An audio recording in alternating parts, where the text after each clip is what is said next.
গেল ২ দিন আগে আমাদের পররাষ্ট্রমন্ত্রী বলছিলেন যে বাংলাদেশে অবস্থিত যে বিদেশি মিশনগুলো আছে, দূতাবাসগুলো আছে, তাদের সবাইকে নিয়ে তিনি ক্ষতিগ্রস্ত জায়গাগুলোতে ভিজিট করিয়েছেন। তারা অবাক হয়েছে, অনেক ধরনের কথাও বলেছে। কিন্তু আজকে আমরা গণমাধ্যমে দেখছি মানে পররাষ্ট্রমন্ত্রীকে তারা পল্টি দিল, মানে তিনি যেই কথাগুলো বললেন আজকে চিঠিতে যেটা আসছে, তো দেখা এসে তারা তো উল্টা কথা বলল। কোথাও না কোথাও বাংলাদেশ সরকারের উপর আরও একটা চাপ তৈরি হচ্ছে কোথাও না কোথাও।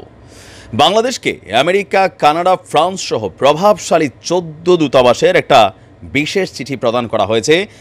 আর এই চিঠিতে নিশ্চয়ই টেনশনের জায়গাটা আরেকটু শক্ত হয়ে যেতে পারে। কোটা সংস্কার আন্দোলন নিয়ে ঘটে যাওয়া সাম্প্রতিক ঘটনা নিয়ে বাংলাদেশকে চিঠি দিয়েছেন বিশ্বের প্রভাবশালী 13 দেশ ও ইউরোপীয় ইউনিয়নের বাংলাদেশ দূতাবাস।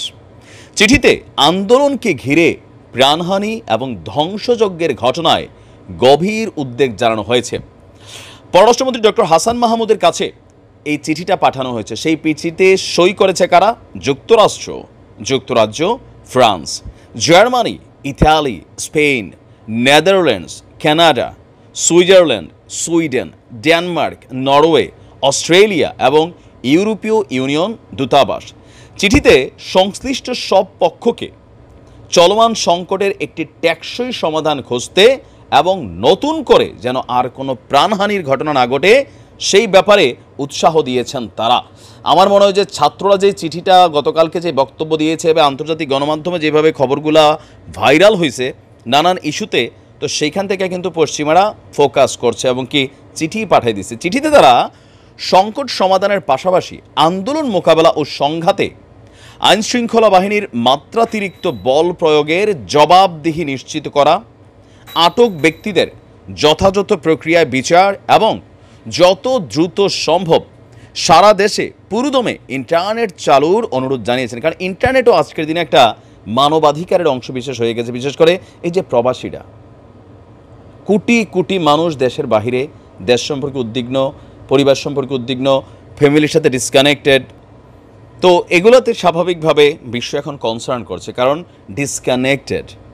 গত 21শে জুলাই ঢাকায় বিদেশি কূটনীতিকদের ব্রিফিংয়ের বিষয়ে উল্লেখ করে চিঠিতে বলা হয়েছে, মিশন প্রধানদের সঙ্গে আলোচনায় আইনশৃঙ্খলা বাহিনী কর্মকর্তাদের মাত্রাতিরিক্ত বল প্রয়োগের জবাবদিহি নিশ্চিতের যেই ইঙ্গিত আপনি দিয়েছেন, আমরা এর প্রশংসা করছি। মানে পররাষ্ট্রমন্ত্রী বিদেশি মিশনে যারা আছেন কূটনীতিকদের কিন্তু এই জায়গাতে তার মানে এগুলো বইলে আসছেন, যেটা হয়তো বাহিরে আমরা শুনি নাই। তিনি বলছেন কোনটা, যে মানে যারা দূতাবাসের যারা প্রধান যাদেরকে নিয়ে ভিজিট করেছিলেন সেখানে তাদের সাথে ব্রিফিংয়ের মধ্যে তিনি বলছেন যে আইনশৃঙ্খলা বাহিনীর যে কর্মকর্তারা আছে, পুলিশ, বিজিবি, র্যাব 12 যারা আছে, মাত্রাতিরিক্ত যে বল প্রয়োগ করছে সেটার জবাবদিহি নিশ্চিত করবে। এই জন্য আবার তারা ধন্যবাদও দিয়েছে।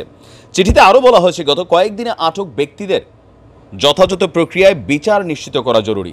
তেমনি মত প্রকাশের স্বাধীনতা, সমাবেশের অধিকার সহ মানবাধিকারকে সমুন্নত রাখাটিও গুরুত্বপূর্ণ। আন্দোলন ঘিরে কারফিউ জারি এবং ইন্টারনেট সংযোগ বিচ্ছিন্ন হওয়ায় সব নাগরিকের জীবনে সুদূর প্রসারী প্রভাব ফেলছে। দূতাবাসগুলো মনে করছে ইন্টারনেট সংযোগ পুরোপুরি চালু না হওয়ায় দেশ বিদেশে ব্যবসার পাশাপাশি মিশনগুলোর সঙ্গেও বাংলাদেশের যোগাযোগ চরমভাবে ক্ষতিগ্রস্ত হচ্ছে। এখন এই চিঠিটা কার্যত কী ভূমিকা রাখবে, সেটা একটা আন্তর্জাতিক চাপ তৈরি করা হচ্ছে। আমরা দেখেছিলাম আজকে ছাত্ররা বলছিল, বা যারা বিদেশি কূটনীতিক বা আমাদের পররাষ্ট্রমন্ত্রীর সাথে দেখা সাক্ষাৎ করছেন সেখানে হয়তো ইন্টারনালি অনেক কথাবার্তা হয়েছে, কারণ তারাও তো অনেক প্রশ্ন করছে। পররাষ্ট্রমন্ত্রী যা বলছেন এর বাহিরেও তার মানে বক্তব্য ছিল ভেতরকার। তো এই চিঠিতে সেটা স্পষ্ট যে পুলিশের যে ভূমিকা ছিল সেটা নিয়ে সরকারও কোথাও না কোথাও বিব্রত। হয়তো বাহিরে কথা বলছে না, বিদেশের সাথে কিন্তু এই বিষয়গুলো কথা বলছে, এই চিঠিতে প্রমাণিত। আর আমরাও চাই বিদেশি দূতাবাস থেকে চাপচুপ এগুলা দিয়া দরকার নাই। আমাদের সরকার কি বোঝে না, আমাদের মন্ত্রীরা কি বোঝে না, সবাই সব বোঝে, কিন্তু কোথাও না কোথাও দিন শেষে হয়তো যতটা বোঝে ততটা কাজে কর্মে এস্টাবলিশড হচ্ছে না। একটা তো ভয় তৈরি হয়, ক্ষমতা হারানোর ভয় খুবই খারাপ ভয়। কারণ যে কোনো দেশেই, বিশেষ করে আমাদের এইসব রাষ্ট্রে, বাংলাদেশ, ভারত, পাকিস্তান, এইসব রাষ্ট্রে দেখবেন ক্ষমতার পালাবদল হলে 2, 4, 5 হাজার লাশ, 500 মানুষ এমনি মইরা যায়।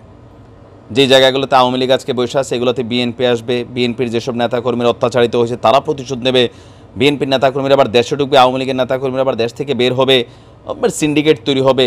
মানে বাংলাদেশ ইউরোপ আমেরিকা কখনো হবে না ভাই, এই চিন্তা করা বোকামি। কারণ এই দেশটাতে বিএনপিও চালাইছে, আওয়ামী লীগও চালাইছে, জামাতও চালাইছে, তাই না? তো কেউই কিন্তু বাংলাদেশে ফেরেস্তা বানাইতে পারে নাই। আর এটা ভাবারও কোনো কারণ নাই যে আমাদের এই দলগুলোর যেই রাষ্ট্র ক্ষমতায় আসুক বাংলাদেশ রাতারাতি অন্য কিছু হয়ে যাবে। দীর্ঘদিন আওয়ামী লীগ ক্ষমতায় আছে, নানান অন্যায় অত্যাচার জুলুম চোখের সামনে হচ্ছে, মানুষ দেখছে, এই কারণে এতটা বিরক্তি। আবার টার্ম বদলান, 5 বছর বিএনপি ক্ষমতা থাকুক, আবার দেখবেন আওয়ামী লীগ কিছুটা মানুষের কাছে পজিটিভ তৈরি হয়ে গেছে। কারণ কি, যেটা চোখের সামনে ঘটে সেটারই রিয়াকশন বেশি আসে। তো তারপরে আমরা মনে করি সরকারের বুঝে শুনে ভেবেচিন্তে যে কোনো সিদ্ধান্ত নেওয়া উচিত। ভালো থাকুন, আসসালামু আলাইকুম।